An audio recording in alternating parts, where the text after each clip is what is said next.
What's up guys, welcome to Daily Dose of Reddit. This is your host, Zach, and today's subreddit is r/TalesOfNeckbeards. Don't forget to like, subscribe, and hit that bell to never miss an episode. This story is called A Gaming Shop Experience. So I've been lurking on this subreddit for a while, and I finally broke down and made an account because, frankly, I have too many neckbeard experiences, and my friends are tired of my salt. I am the textbook definition of beard bait, and have been ever since I turned 14, so going on 10 years now. I've been deep into the hellhole, which is anime, since ye olde days of Blockbuster Video. I love games of both the video and card varieties. I'm a regular con-goer and an avid cosplayer, so much so that I've migrated from just walking the floor in costume to competing and presenting at conventions. When not in cosplay, I eagerly experiment in other fun niche fashions such as steampunk, Mori Girl, and Lolita.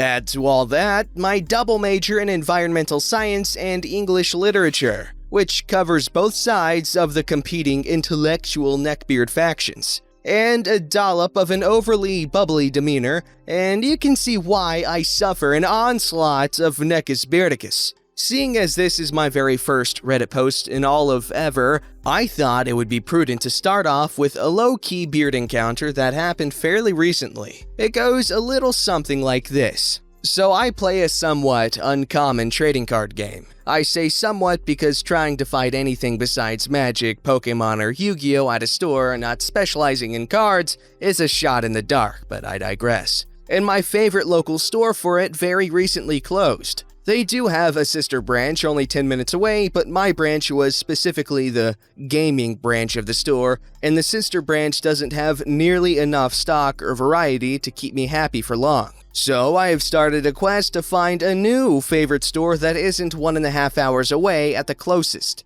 In my most recent bout of frantic Googling, I found a store that was about 30 minutes away from me that I had never been to, and decided to try my luck. The store seemed pretty average when I pulled up in my car. It was your basic hole-in-the-wall at the end of a strip mall with the windows covered in so many gaming promotional posters that you can't even see in. Now, as I mentioned before, I have a pretty varied kind of fashion sense, but I treat trying out a new store a bit like a job interview. And I learned a long time ago not to make too heavy of an impression on the first encounter. So I was keeping it low-key but still very me, which meant basically a flowy sundress, a cardigan, and a bow headband. Hubba. Very cute, very girly, very not what people are used to seeing in a game shop. I was also alone for this quest. Not ideal, to be sure. I don't like going to game shops alone until I'm very comfortable there after years of bad experiences. But no one was free, and with how busy I am with work, I knew I wouldn't get another chance for a while. So, stealing my nerves, I left the car and proceeded with caution to the door. I knew immediately upon entering that I would once again come up empty in my search for the coveted TCGs. It was obvious that this shop's specialty was Warhammer. The only cards on display were a case of Magic and a smattering of Pokemon at the store counter, and the rest of the store was covered, floor to ceiling, in Warhammer memorabilia. Now, I have no problem with Warhammer. I can see the appeal, though I've never tried it myself, but it is very much not what I was looking for. My disappointment must have shown on my face because the cashier asked if there was anything he could help me with in a worried tone. I smiled politely and asked about my card game, and the guy hissed through his teeth in the way of every retail worker who knows they don't have something. I told him it was fine, but he was very sweet and offered to text some of the other shops he knows to see if anyone had stuff in stock. Honestly, I was touched and accepted his offer. I decided to look around the shop to see if there was anything there that caught my interest, because if the cashier was going to go out of his way for me,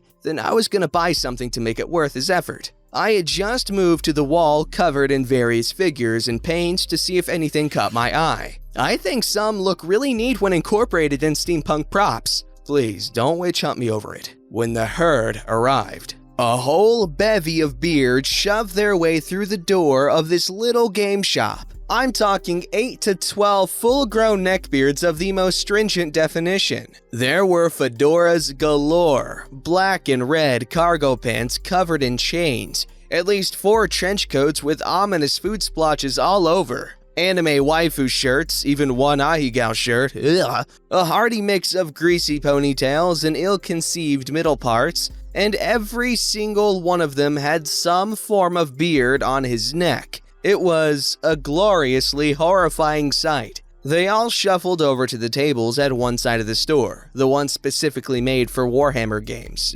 matches, toting with them boxes of figures as well as salty snacks and the illustrious dew of mountains. It was when they loudly started unloading their bounty of figures and munchies that I came to the realization that while they had been entering, the other 2 customers that had been in the shop when I had come in had exited. That left me alone in a game shop with a bunch of neckbeards and one distracted cashier. I felt a pit drop into my stomach. This was a cringeworthy, repressed memory in the making, and I already had enough of those to deal with, thank you very much. Luckily, at the moment, most of the herd hadn't noticed me yet, being too preoccupied with setting up what must be a weekly game to pay attention to anyone else in the store. I know many neckbeards have motion-based vision when it comes to prowling for my ladies, so if I just stood still, they wouldn't notice me. But eventually, one of the grease beasts would look up from his Cheetos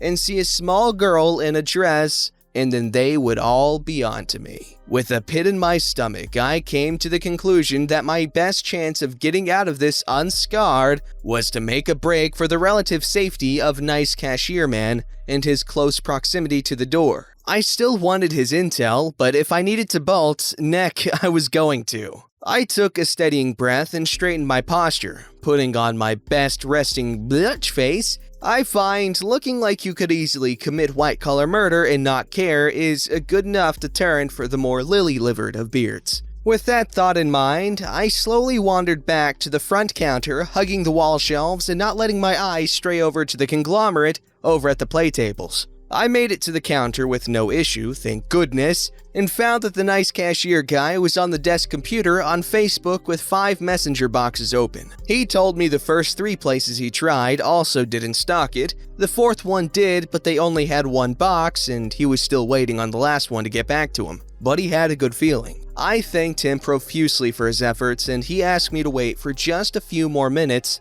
to see if this other shopkeeper would respond. I reluctantly agreed to wait it out. I really didn't want to be in there with the horde any longer than necessary, but my thirst for those sweet, sweet cards won out.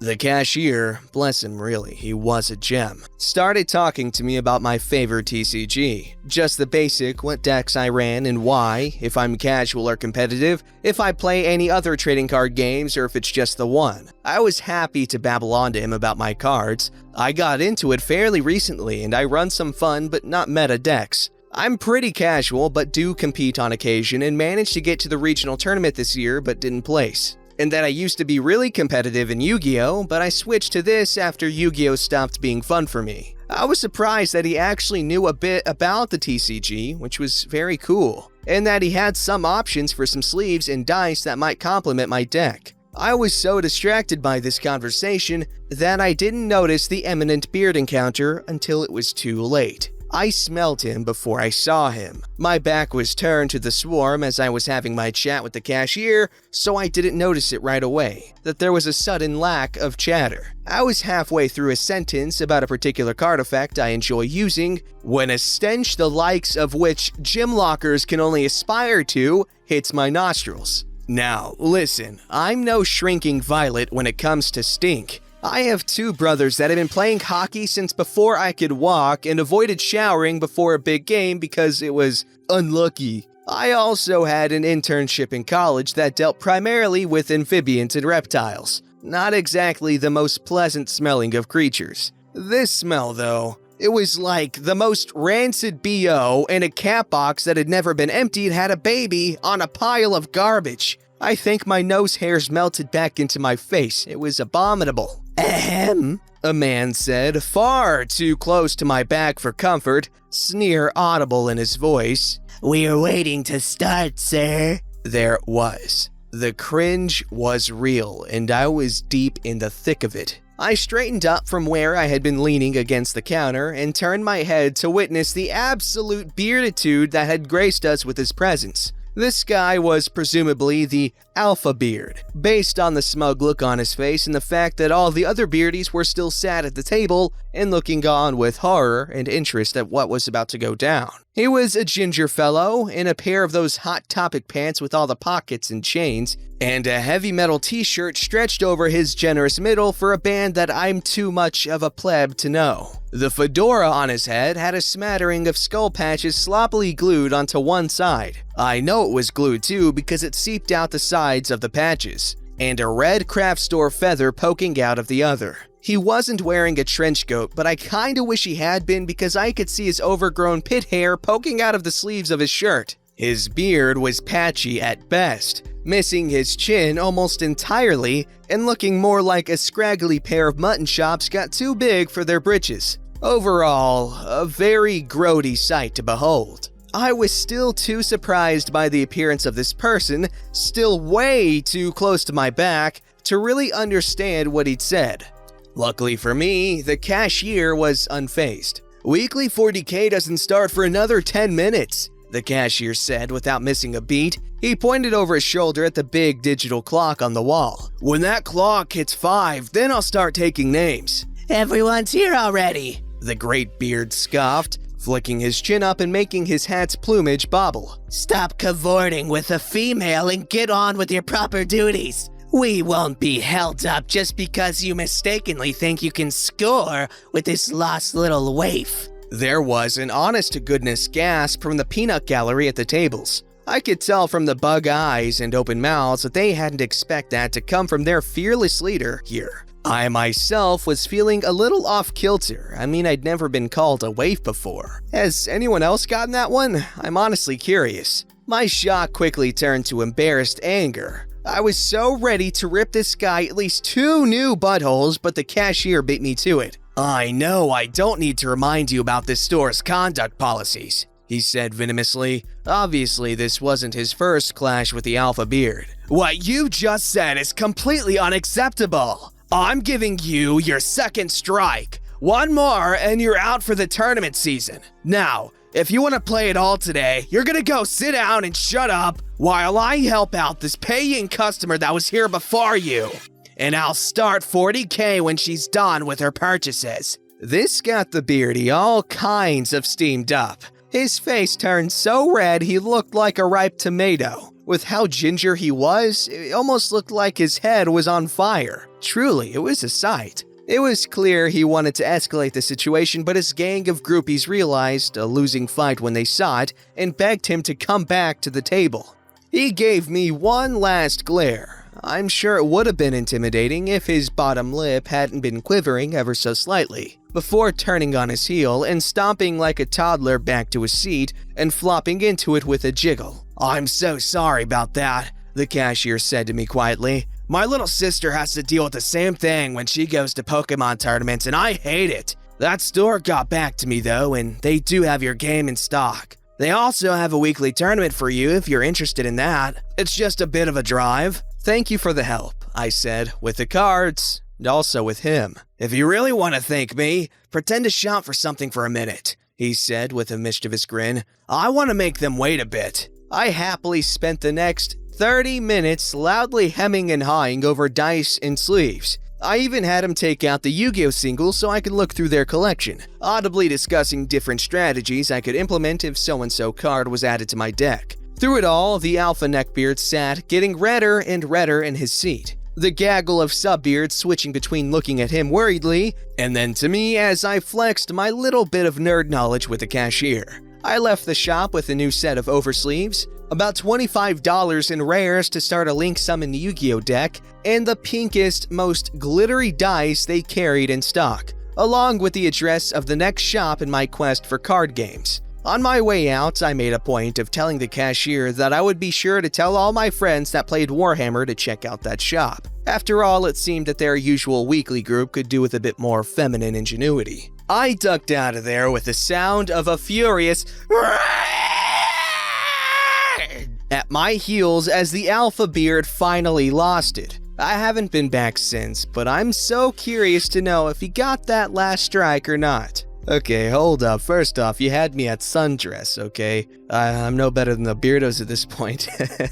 Like, seriously, Barney Stinson, he opened my eyes to the wonderful world of women in sundresses. Amazing. I'm not trying to be creepy, I can like things. Okay, anyways, Beardo, wow. How embarrassing would it be just being him for a day? Like, just the dramatic body language that he is conveying, or at least she makes it seem like he conveys, is just ridiculous and funny, and like, you can tell he wouldn't act as badass without his posse of poon slayers. Here we have a little tiny little fart of a story called A Conversation with My Cousin. Not really a story, way to contradict me. But both of us have had experiences with neckbeards hitting on us or being creepy. I briefly dated one when I was about 19 or 20, although I was not really aware of the term at that age. Anyways, we both came to a sudden realization when we were driving to the mall one day. We both meet the criteria of what is considered neckbeard bait. Our physical appearance for one thing, short, curvy, large chest, baby-faced with larger eyes. Also, we are both the same type of women that this type of guy would look at and assume we are not like other girls. She's into video games and dresses in a thrift store chic kind of style. I'm a metalhead with tattoos who likes some nerdy things, not heavily though. Not fun being fetishized as a person. Anyone else experience this? And that brings me to my question here. How many of you guys regularly deal with beards? Or not beards, but neckbeards. I've asked this before, but I figure the audience is a little bit different this time. So let me know. Ever had to deal with incessant beardetry? Don't forget to like, subscribe, and hit that bell to never miss an episode.